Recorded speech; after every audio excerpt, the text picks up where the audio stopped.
¿Qué tal? Hola. Espero que todos y todas estén muy bien.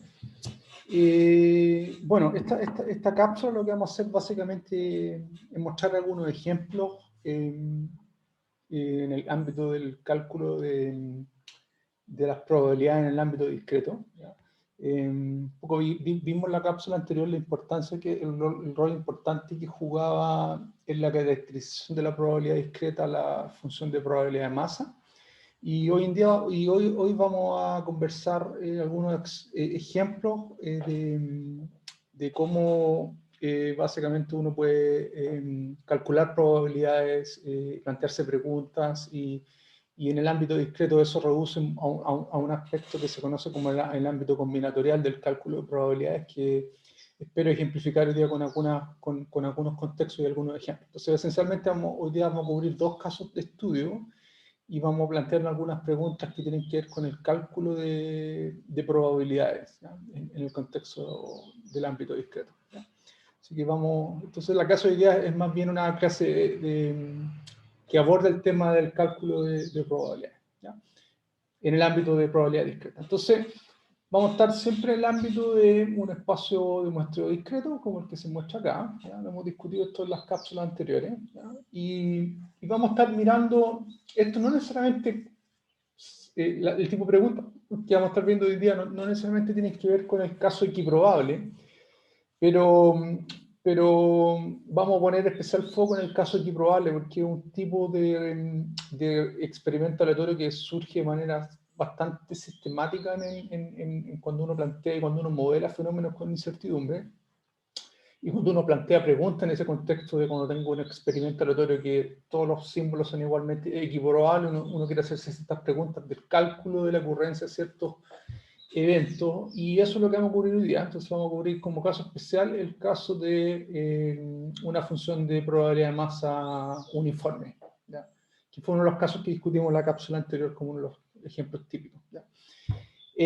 Ahora, lo interesante del caso equiprobable es que si ustedes se dan cuenta, la determinación de la probabilidad de un evento, que es lo que está acá, si yo tomo un subconjunto A del espacio muestreo arbitrario, recuerden que en este contexto el espacio de los eventos donde yo pongo probabilidad es el conjunto potencia, así que A es cualquier subconjunto del espacio muestreo.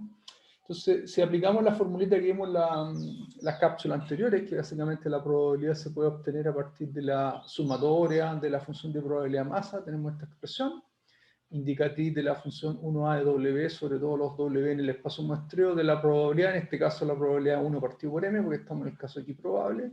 Entonces, esencialmente me queda 1 partido por M, esta sumatoria, pero esta sumatoria esencialmente es la cardinalidad del conjunto. Entonces, la gracia del caso equiprobable es que el cómputo de las probabilidades esencialmente reduce a calcular la cardinalidad de un conjunto y dividirlo por la probabilidad de un singleton, que en este caso es 1 partido por n. Entonces, es interesante que en este caso, de alguna manera, el cómputo o la parte computacional de determinar la probabilidad de un conjunto esencialmente reduce un problema a calcular la cardinalidad de un conjunto. O, en otras palabras, es capaz de enumerar los elementos de un conjunto, que típicamente se conoce como la codificación del conjunto A. Indexar o individualizar todos los elementos del conjunto. Y esto parecerá como una cuestión trivial, pero se van a dar cuenta que hay un montón de problemas en el ámbito de calcular estas probabilidades donde la indexación de estos conjuntos no es simple y es un problema bastante difícil de abordar, ¿ya? Y esto es lo que típicamente se conoce como el cálculo combinatorial de probabilidades, la capacidad de, en un determinado problema, en un determinado contexto, ser capaz de caracterizar la cardinalidad de un conjunto, porque esencialmente la cardinalidad de un conjunto me permite determinar la probabilidad. La probabilidad esencialmente es el cociente entre la cardinalidad del conjunto y la cardinalidad de todo el espacio, ¿ya? En el caso equiprobable. Así que es un caso bien especial y bien importante, porque hay un montón de problemas que surgen de poder caracterizar ese cociente de cardinalidades, que es lo que está acá, ¿ya? Y luego nos vamos a referir a esta familia de problemas como lo que tiene que ver con el cálculo combinatorial de probabilidades, cuando queremos efectivamente abordar, un poco uno se da cuenta que calcular la probabilidad reduce a calcular la cardinalidad o indexar los elementos del conjunto. Entonces vamos a partir con un ejemplo súper clásico en lo que uno, cuando uno habla de la parte combinatorial del cálculo de probabilidades. El primer ejemplo que a uno se le viene a la cabeza es el ejercicio de lanzar una moneda equilibrada de manera independiente n veces, ¿ya? Y en ese contexto se hacen ciertas preguntas, ¿ya? Entonces, este es el experimento que vamos a estar viendo. Vamos a repetir el lanzamiento de una moneda, ¿ya? Una hasta n veces, ¿ya? Esto es un poco, estoy ilustrando la monedita y los valores que toman la moneda después de hacer n realizaciones. Y naturalmente, como el espacio muestreo tiene dos posibles valores, en este caso voy a codificar esos valores por 0 para indicar cara y 1 para indicar sello. Es una elección personal. Yo decido codificar las caras con 0 y los sellos con 1. De esa forma, el ejercicio aleatorio de repetir este ejercicio de repetir el lanzamiento de la moneda n veces reduce a un vector de dimensión n que tiene valores en 0 y 1, o sea, es un vector en 0, 1 a la n. Y este sería esencialmente, en este ejercicio, mi espacio muestreal, ¿ya? Entonces, esa es la construcción del experimento aleatorio, ¿ya? Y vamos a estar haciendo unas preguntas sobre este espacio muestreal. Vamos a querer efectivamente responder preguntas del tipo ¿cuál es la probabilidad de un conjunto A?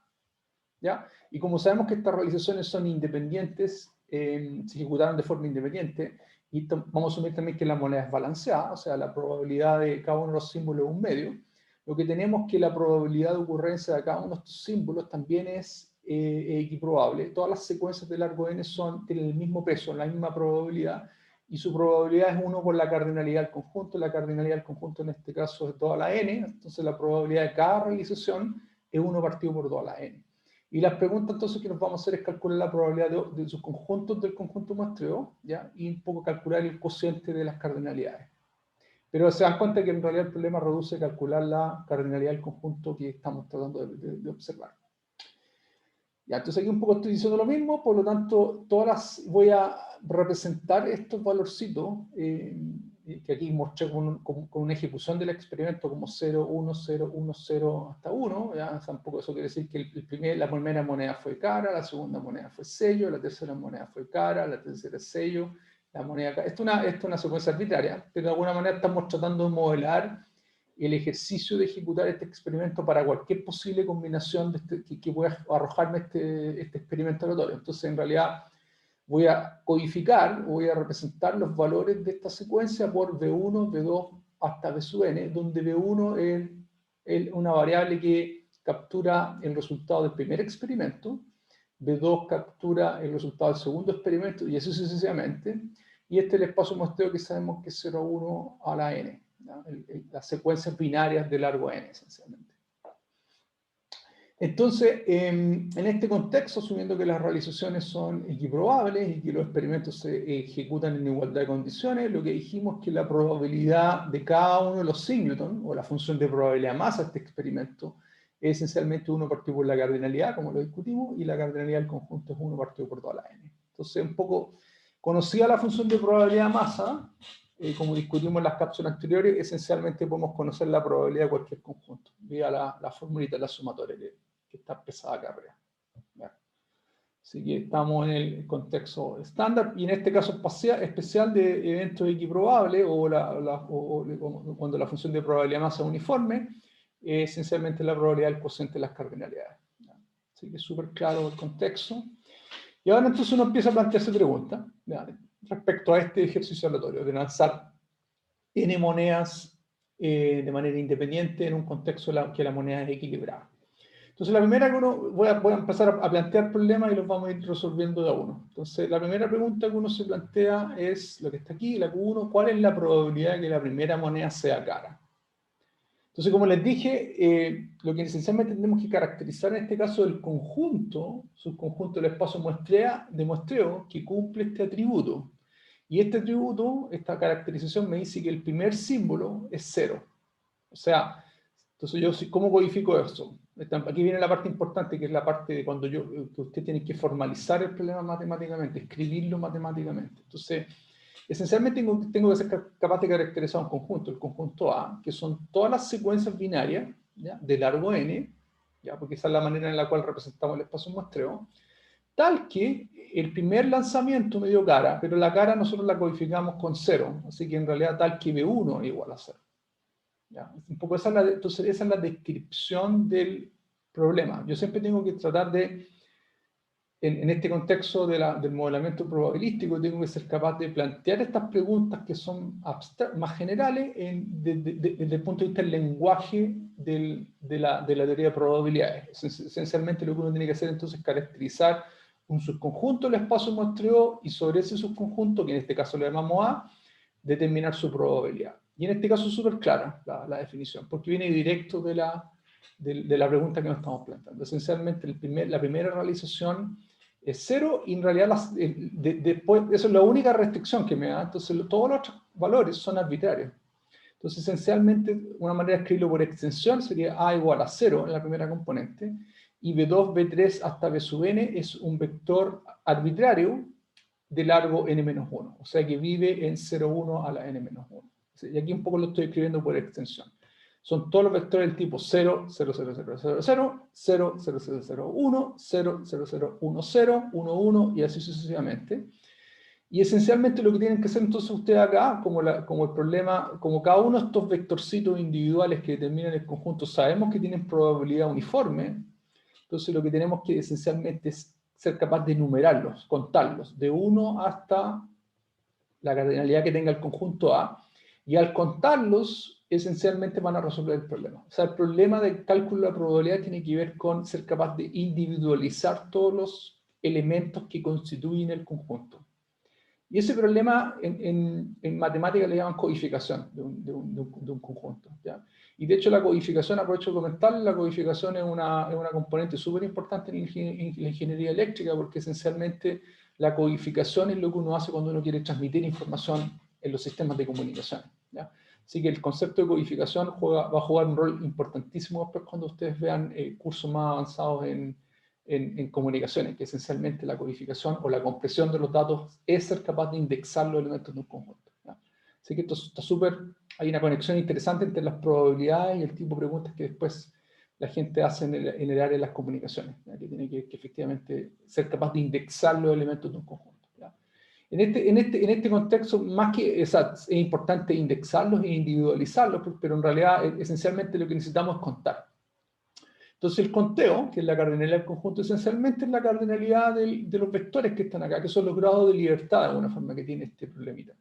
Entonces es el conteo de todos los vectores de largo n-1 binarios en 0,1. O sea, esencialmente 0,1 a la n-1. O sea, es la cardinalidad del conjunto 0,1 a la n-1, porque esencialmente son todos los vectores de largo n-1 binario. Y la cardinalidad de ese conjunto es 2 a la n-1. Así que si ustedes calculan el cociente, efectivamente recuperan lo que uno hubiese esperar, que la probabilidad era un medio, porque de alguna manera lo que estábamos tratando de hacer con esta restricción era solamente poner una restricción en el primer ejercicio aleatorio, que era la primera moneda que se lanzara. Fíjense la pregunta, ¿cuál es la probabilidad que la primera moneda sea cara? Uno podría haber dicho, en realidad eso tiene que ver solamente con el primer ejercicio aleatorio, que era lanzar una moneda, y como sé que la moneda tiene cara o sello con probabilidad de un medio, debe haber sido un medio. Pero se dan cuenta que esa misma,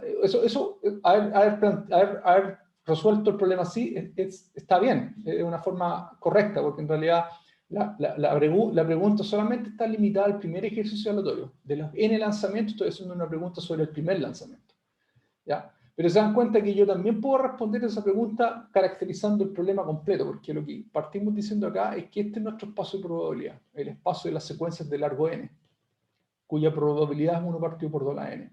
Y en ese caso, cuando conozco la probabilidad de toda la secuencia de experimentos, del experimento completo, en realidad ustedes se pueden plantear preguntas sobre uno de los experimentos y debiesen ser capaces de llegar a respuestas consistentes. De hecho, aquí se dan cuenta que efectivamente llegamos a una respuesta consistente con la respuesta que uno hubiese obtenido si solamente hubiésemos analizado el primer experimento aleatorio, que tomaba valor entre 0 y 1 y cuya probabilidad era un medio y un medio. Eso es súper importante, que ya se empiecen a dar cuenta que hay una cierta consistencia en este ejercicio. Bueno, entonces una primera pregunta. La segunda pregunta que les planteo, para que aquí voy a mostrar varias preguntas, y la idea de las preguntas al final del día redundan en caracterizar el conjunto A, el conjunto sobre el cual tenemos que determinar la probabilidad. Segunda pregunta, ¿cuál es la probabilidad que el segundo símbolo de la moneda sea cara? ¿Ya? Entonces, en vez de fijarnos en el primer experimento aleatorio, nos fijamos en el segundo. Se van a dar cuenta que el análisis es equivalente al problema anterior. La única diferencia es que este conjunto A tiene una restricción en el segundo símbolo, en el símbolo B2. B2 tiene que ser igual a 0. ¿Ya? Y B1, B2, disculpen, B1, bueno, B2 le puse aquí hasta B sub n-1, determinan un vector de dimensión n-1, y estos esencialmente caracterizan los grados de libertad que constituyen el conjunto A. Entonces, esencialmente con B1 hasta B sub n-1 estoy indexando los elementos de A, de 1 hasta la cardinalidad, y la cardinalidad tiene que ver con todas las posibles secuencias de largo de n-1 en 0,1 a la n-1, o sea, la cardinalidad de 0,1 a la n-1, igual que el problema anterior. Y esa cardinalidad esencialmente el cociente me da un medio. O sea, aquí se dan cuenta que en realidad hay un montón de preguntas que uno puede plantear y que son equivalentes entre ellas, porque el problema tiene una cierta simetría. Hacer una pregunta sobre el primer experimento aleatorio, que era la pregunta Q1, es equivalente a hacerse la misma pregunta sobre el segundo experimento aleatorio, ¿se dan cuenta? Así que ustedes, de hecho, pueden generalizar este principio, hacerse la pregunta, ¿cuál es la probabilidad que el último símbolo sea cara? Y se dan cuenta que van a llegar a la misma respuesta, ¿ya? Entonces ahí se dan cuenta que hay una familia de problemas que esencialmente redundan en el mismo resultado, porque la construcción del espacio de probabilidad tiene una cierta simetría, ¿ya? Por la forma que se construyó, porque eran lanzamientos independientes de alguna forma, ¿ya? Y eso se expresa en la probabilidad, ¿ya? Eso es súper bonito.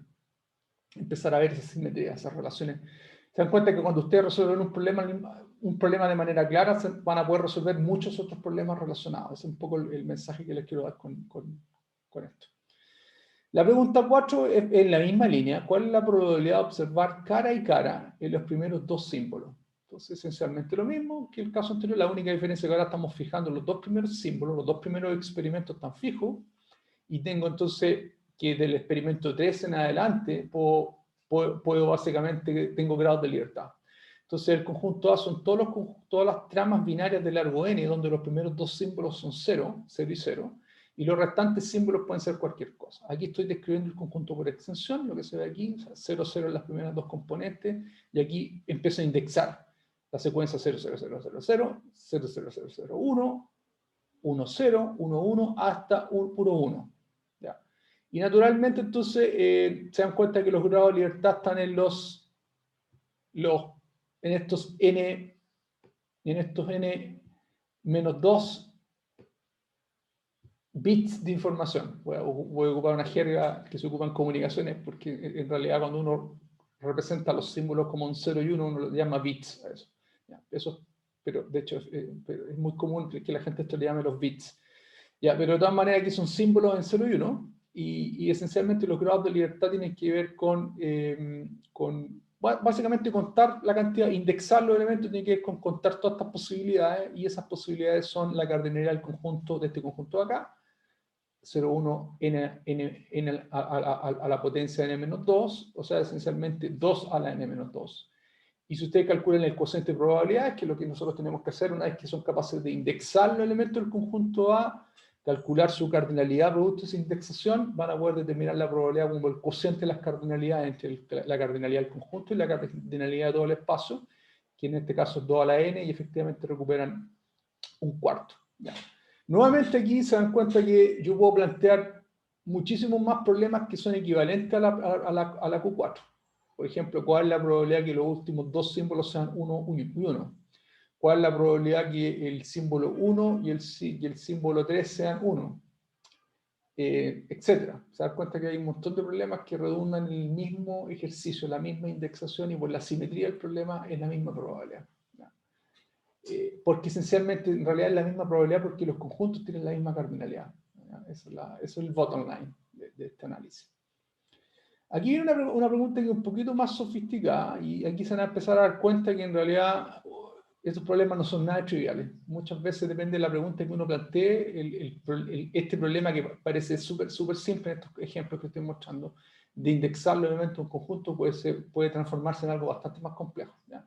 Por ejemplo, esta pregunta: ¿cuál es la probabilidad de observar K caras en N observaciones? Bueno, N observaciones, el experimento aleatorio tenía N observaciones, así que esto es medio redundante, ¿ya? ¿Cuál es la probabilidad de observar K caras, donde cada un entero mayor o igual que 1? ¿Ya? Ahora, ojo aquí, importante que estoy diciendo K caras, no estoy diciendo en qué posiciones ocurren esas caras. ¿Ya? Y eso hace el problema un poquito más complicado. ¿Ya? Porque esencialmente uno se da cuenta que en realidad decir que el experimento tenga K caras tiene que ver con que en realidad si yo tengo una secuencia con K caras, la permuto de manera arbitraria, esa secuencia va a seguir teniendo K caras. ¿Ya? Entonces hay una suerte de... Entonces hay que tener cuidado en la manera que uno indexa ahora los elementos de lo que sería el conjunto A sub K. Entonces vamos a denotar el conjunto A sub K como todas las secuencias binarias que repercutieron en K caras. ¿Qué quiere decir eso? Que son todas las secuencias donde la suma de los valores de la secuencia B sub i me da n menos k. Porque acuérdense que los B sub i, cuando B sub i era sello, era 1. Así que esencialmente, si es que uno tiene una secuencia que tiene k caras, tiene n menos k sellos. Y cualquier secuencia que tenga n menos k sellos, esencialmente tiene este atributo, que la sumatoria de los valorcitos que indexan esa secuencia, o la sumatoria de los bits, en este caso, me da n menos k, ¿ya? Donde k es el valor que determina el problema. ¿Ya? Es el parámetro importante en este análisis. ¿Ya? Los invito a reflexionar sobre esto, a convencerse que efectivamente esto es una forma de caracterizar el conjunto de sus casos. Son todas las tramas del espacio muestreo, o sea, todas las tramas de símbolos binarios, tal que la suma de esas secuencias me da n menos k, donde k es la variable que un poco determina el conjunto A sub k. ¿Ya? Bueno, también K puede ser, mencioné K mayor o igual que 1, pero también uno podría considerar caso K igual a 0. ¿Cuál es la probabilidad de observar 0 caras? Entonces ahí queda claro que hay una única solución, que es la secuencia 1, 1, 1, 1, y eso tiene probabilidad 1 partido por 2 a la n. ¿Ya? Un poco recupera ese resultado. Así que K en realidad es un valor que va entre 0 y n. ¿Ya? Fíjense que los valores extremos son singleton, porque el caso K igual a 0, esencialmente hay una única solución para ese problema, que es la trama de puros 1, y el caso K igual a n hay una única solución para ese problema, que es la trama de puros 0. Entonces esos casos son los casos triviales un poco, y lo más interesante es que ocurre entre medio. ¿Ya? Muy bien, entonces ¿cómo planteamos esta idea de contar o indexar los elementos del conjunto A sub K? Esencialmente lo que necesitamos caracterizar es la cardinalidad del conjunto. Ni siquiera necesitamos indexarlo, sino que un poco es decir, individualizar. Y al individualizar ser capaz de decir, entonces la cardinalidad. Entonces, una manera inteligente de ver este problema, que es la forma en que típicamente se les plantea, es que cada secuencia en el conjunto A sub K, ahí faltó el símbolo K, ¿ya? Tiene K posiciones con valores 0. ¿Ya? Claro, o sea, si efectivamente tengo una secuencia en el conjunto sub K, yo sí que hay K posiciones, ¿ya?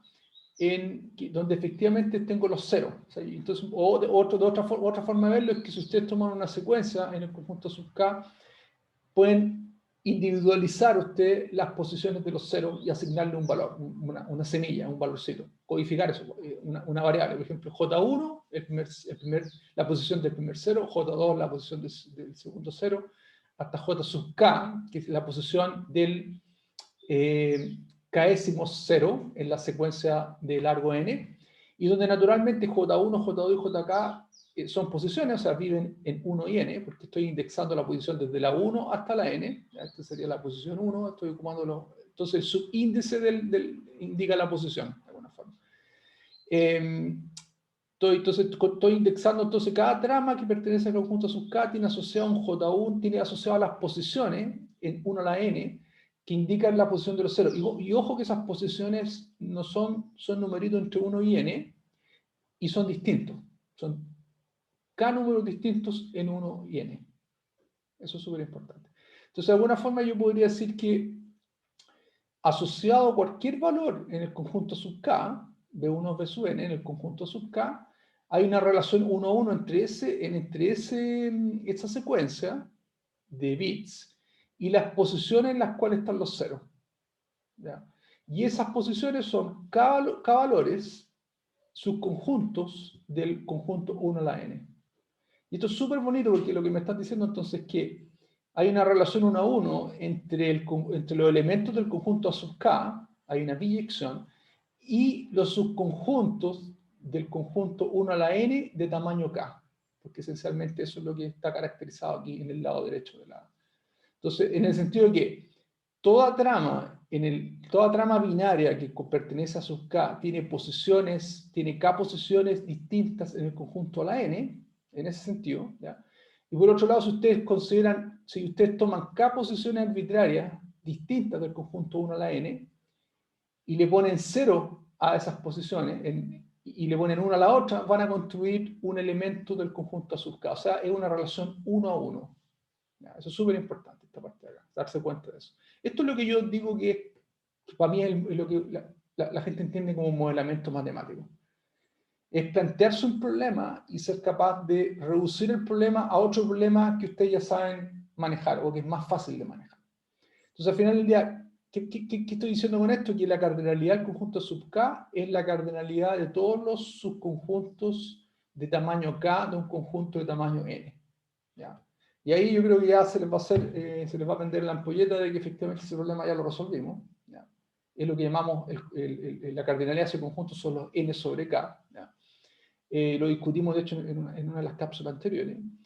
Pero de todas maneras, si quieren revisitémoslo de nuevo, pero una forma de resolver el problema era esto lo discutimos en la cápsula anterior, pero igual, entonces el problema reduce entonces a calcular, entonces la cardinalidad del conjunto sub K es calcular la cardinalidad de los subconjuntos de tamaño K en un conjunto de tamaño N, aquí lo estoy escribiendo de manera explícita, lo que estaba hablando. Una manera de hacerlo es decir, bueno, tomo un conjunto del conjunto 1 a la N, ¿ya? Lo saco, tomo el segundo, esto es como una suerte de algoritmo, ¿ya? ¿Cómo construyo para tratar de caracterizar la cardinalidad de este conjunto acá? Tomo el segundo conjunto de este conjunto donde extraigo el J1 y así, o sea, básicamente estoy sacando elementos sin reemplazo del conjunto 1 a la n. Y así construyo esta secuencia J1 hasta Jk. Ojo que voy a construir un vector, ¿ya? Y voy a calcular la cardinalidad de ese vector, no un conjunto, un vector. Entonces, la cardinalidad de todas las posibles secuencias J1 a Jk de tamaño K y que son distintas entre ellas, tienen una cardinalidad que está dada por n, n-1, n-k-1. Esto lo discutimos en las cápsulas anteriores. Y se podría escribir de manera compacta como n factorial dividido por n menos k factorial. Ahora, también discutimos en la cápsula anterior que en realidad, asociado a cada subconjunto de tamaño k, hay k factorial posibles vectores de tamaño k asociados a esta secuencia. ¿Ya? Eso también lo discutimos en la cápsula anterior. Por tanto, en realidad, ya es un poco aquí está el argumento, está escrito nuevamente eso, esto lo discutimos en la cápsula anterior. Por tanto, la cardinalidad de los subconjuntos de tamaño n, la cardinalidad de los subconjuntos de tamaño k de un conjunto de tamaño n, se puede escribir como todas las posibles secuencias que pertenecen a uno a la n, que básicamente donde ji distinto de jk, básicamente todos los vectorcitos de esta forma, ¿ya? Que dijimos que tienen una cardinalidad de n factorial dividido por n menos k factorial, así que vamos seleccionando j1, j2 sin repetición, ¿ya? Dividido por las permutaciones de una de las secuencias posibles que dijimos que era k factorial, y ahí uno llega a la fórmula del binomio, básicamente n sobre k, que es n factorial dividido por n menos k factorial dividido por k factorial. También se conoce como el coeficiente binomial, el factor n sobre k, y esta es una notación que se ocupa para eso. Por tanto, ¿qué es lo que obtuvimos? Entonces, que al darnos, en realidad, el paso clave, esto en realidad estoy revisitando lo que ya habíamos discutido del cálculo de la cardinalidad de este conjunto. Ya lo habíamos discutido antes, era importante revisitarlo. Pero lo más importante de esta conexión es darse cuenta que ustedes pueden representar los elementos de A a la K como índices, y esos índices son las posiciones donde están los ceros, y eso constituye un subconjunto de un conjunto de tamaño n, un subconjunto de tamaño k, de un subconjunto de tamaño n. Y una vez que se dan cuenta que hay una relación 1 a 1, se dan cuenta entonces que la cardinalidad del conjunto tiene que ir con la cardinalidad de los subconjuntos de tamaño k de un conjunto de tamaño n, y eso tiene una formulita que dijimos que es el coeficiente binomial, y esta es la expresión que tiene. Listo.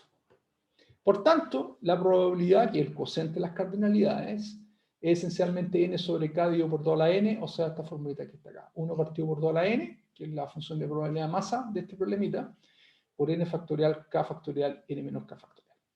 Así que eso da solución a este problema.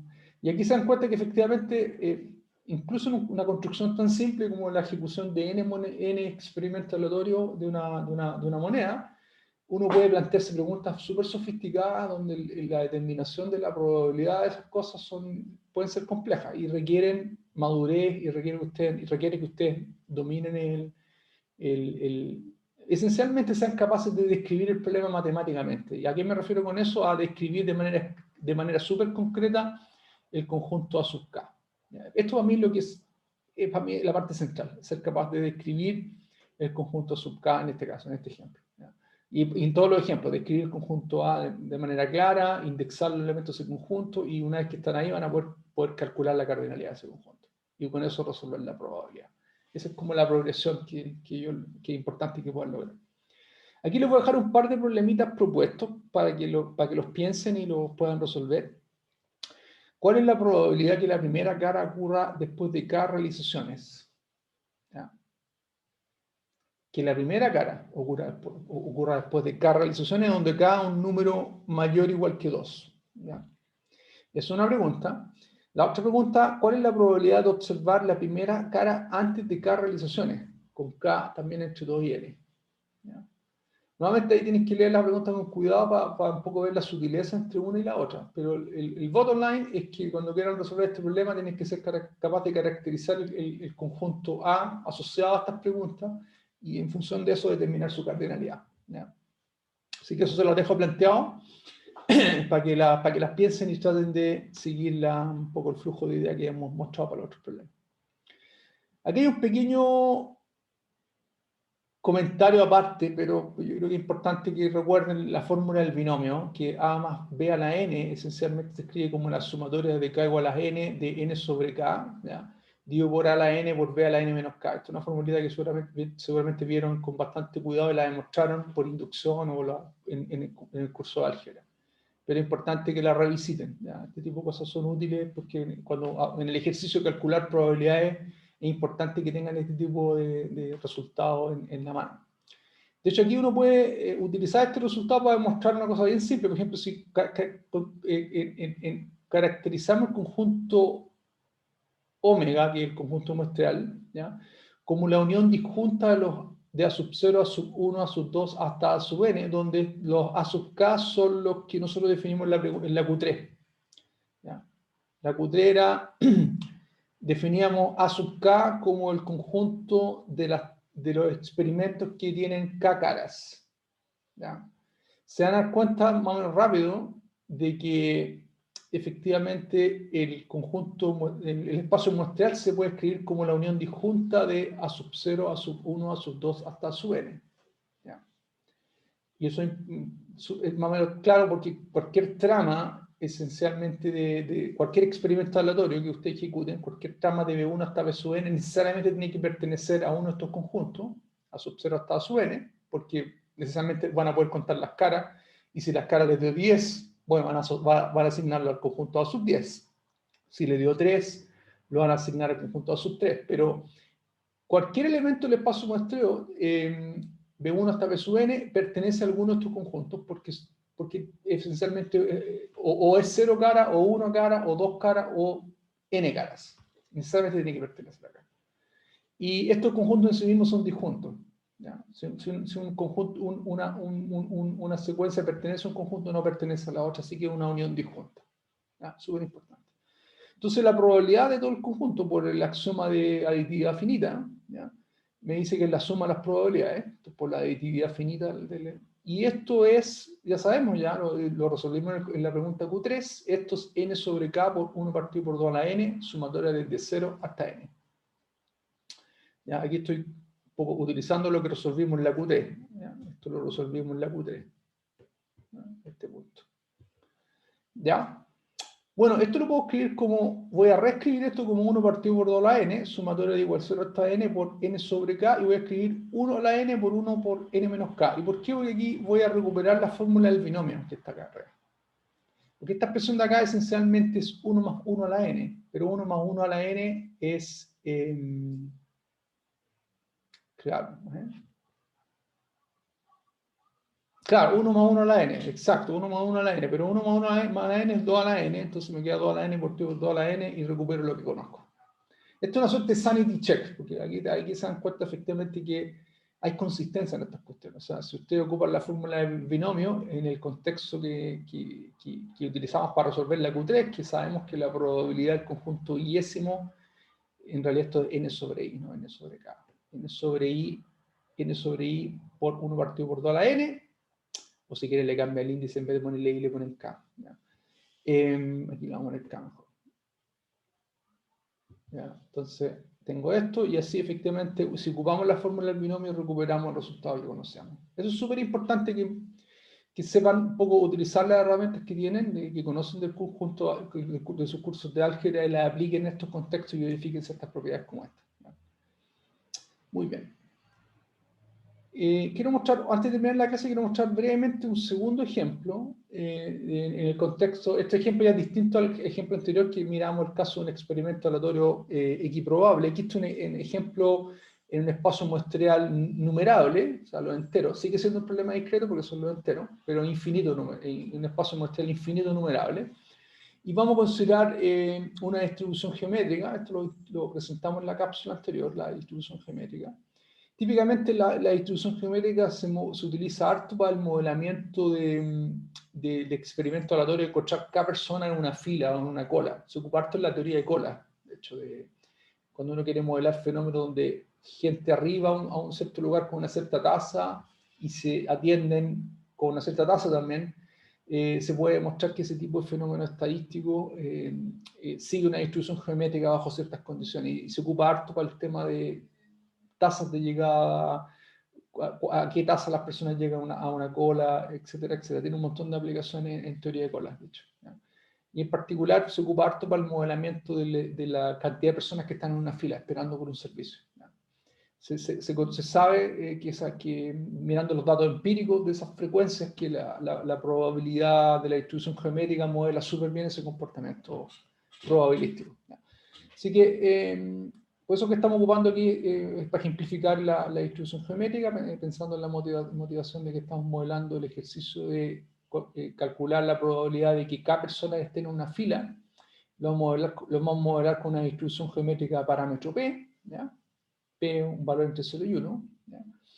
Esta es la formulita que discutimos cuando presentamos la distribución geométrica. El espacio muestreo es el conjunto de potencia, como lo dijimos, y la probabilidad del valor W, un W arbitrario, entre 0 e infinito, es P1 menos P W a la menos 1. Esto lo presentamos en la cápsula anterior por si acaso. Y la forma de la distribución geométrica de esta función que tiene un decrecimiento exponencial, va desde el 0, ¿ya? Hasta infinito en principio, porque estamos... ¿ya? Y un poco aquí estoy graficando la función de probabilidad masa de este problema, ¿ya? Que tiene este comportamiento exponencial, ¿ya? Por este término acá. O recuerden que 1 menos p es menor que 1, así que es un poco solo que entonces efectivamente esta cuestión decae exponencialmente. Por eso tiene esta forma la función, cuando uno grafica la función de probabilidad masa. Bueno, una pregunta que uno podría plantear en este caso, ¿cuál es la probabilidad de encontrar al menos, importante, encontrar al menos 10 personas en la fila? ¿Ya? Entonces, nuevamente, al igual que los problemas que discutimos anteriormente, uno tiene que ser capaz de trasladar esa pregunta a la caracterización de un conjunto. En este caso, más o menos directo, porque viene directo la formalización de la pregunta, esencialmente el conjunto que indexa 10, 11, 12 hasta el infinito, ¿ya?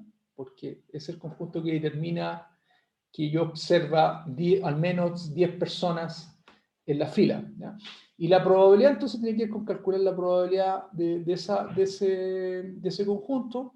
Aquí ocupamos la fórmula más general, que sabemos que la probabilidad de un conjunto es la suma de la función de probabilidad de masa sobre los elementos del conjunto, ¿ya?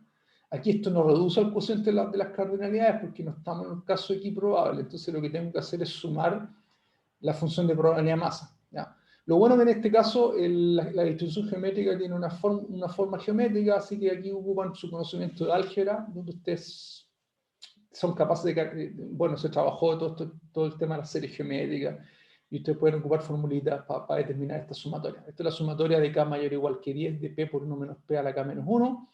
Esto se puede escribir como una sumatoria de p por 1 menos p a la 9, ¿ya? Hago un cambio de variable y hago una sumatoria desde k' igual a 0 hasta infinito de 1 menos p a la k'.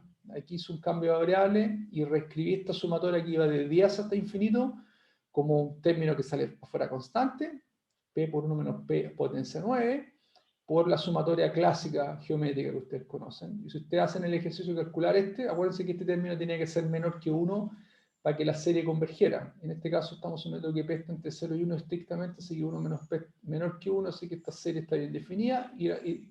Los invito a hacer el ejercicio, usted da 1 partido por p, y por ende un poco la probabilidad, entonces 1 menos p a la 9. ¿Ya? Entonces la probabilidad de observar 10 personas en la fila es como 1 menos p a la 9, donde se dan cuenta que en realidad uno puede generalizar esto. ¿Cuál es la probabilidad de observar al menos m personas en la fila? Bueno, se hace el mismo ejercicio, va a ser 1 menos p a la m menos 1. ¿Ya? Y a medida que el m crece, se darán cuenta que esa probabilidad se hace cada vez más pequeña, lo que tiene sentido, de alguna forma, porque si es que usted pone una restricción más dura, ¿cuál es la probabilidad de observar al menos 100 personas? Esa probabilidad tiene que ser menor que la probabilidad de observar 10 personas. Y si el m crece, efectivamente esa probabilidad es monótona, debe ser arbitrariamente chica, y de hecho si se dan cuenta, la pregunta de encontrar al menos m personas en la fila, te queda 1 menos p a la m menos 1, si usted hace la misma álgebra, y cuando m tiene infinito esa probabilidad converge a 0. ¿Ya? Así que empiezan a darse cuenta es súper importante que traten de plantearse una pregunta, responderla y tratar de hacerse otras preguntas. Por ejemplo, lo que les discutimos ahora, ¿qué pasa si yo me planteo la pregunta de m personas y después hago crecer o decrecer el m? ¿Qué es lo que yo esperaría observar? Siempre es bueno hacer esos chequeos porque con eso empiezan a desarrollar intuición de lo que están modelando. A medida que el m crece, claro, ese evento se hace cada vez menos probable y la probabilidad de irse a 0. Y eso efectivamente es lo que ocurre cuando uno analiza este ejercicio. Otra pregunta para este mismo experimento aleatorio. ¿Cuál es la probabilidad de observar un número impar de personas en la cola o en la fila? Nuevamente tiene que ver con caracterizar el conjunto, en este caso más o menos directo, porque efectivamente es mirar los números impares del espacio muestreo. O sea, son los valores A que se escriben como 1, por extensión 1, 2, 3, todos los impares. Nuevamente la probabilidad acá ocupamos la formulita que conocemos, que la probabilidad se determina a partir de la función de probabilidad de masa, y conocemos la función de probabilidad de masa, así que estamos bien. Ahora yo escribo esto, aquí viene el álgebra básicamente. Yo lo puedo escribir como sumatoria desde k igual 0 hasta infinito de p por toda la k más 1. Aquí estoy indexando los elementos impares de alguna forma, con esta formulita. ¿Ya? Este tipo de cosas son súper útiles que las manejen bien, ser capaces de... Aquí viene toda la parte más matemática y de resolver el problema, que es el tema de cálculo de integrales o cálculo, en este caso, de series. ¿Cachai? Que una vez que uno plantea el problema y lo planteáis bien, lo demás es resolverlo con álgebra, con las herramientas que ustedes tienen de álgebra, de cálculo, etc. Entonces aquí básicamente el álgebra de serie. Entonces me queda este término, p por 1 menos p por 2 a la k más 1 menos 1, o sea, p por la sumatoria de k igual 0 hasta infinito 1 menos p por toda la k. Y bueno, nuevamente aquí tengo una serie geométrica y los invito a verificar que esto les da 1 menos 1 partido por 1 menos p al cuadrado. Esa es la formulita de la serie geométrica. Nuevamente, aquí estamos en el contexto, para que esa serie, esos resultados funcionen, 1 menos p tiene que ser menor que 1. Y es el caso. Estamos asumiendo que p está entre 0 y 1 de manera estricta. ¿Ya? Bueno, se hacen el álgebra, hacen el desarrollo del cuadrado, aquí van a llegar a esta formulita que es 1 partido por 2 menos p. ¿Ya? Así que esa es la expresión que uno recupera para este problema. Bueno, con eso concluyo mi clase. Espero que les haya servido toda esta parte del cálculo de probabilidad en el caso discreto. Hay muchas otras preguntas que se pueden plantear, pero un poco yo creo que esto da las bases para entender la naturaleza de estos problemas. Que estén bien. Chao.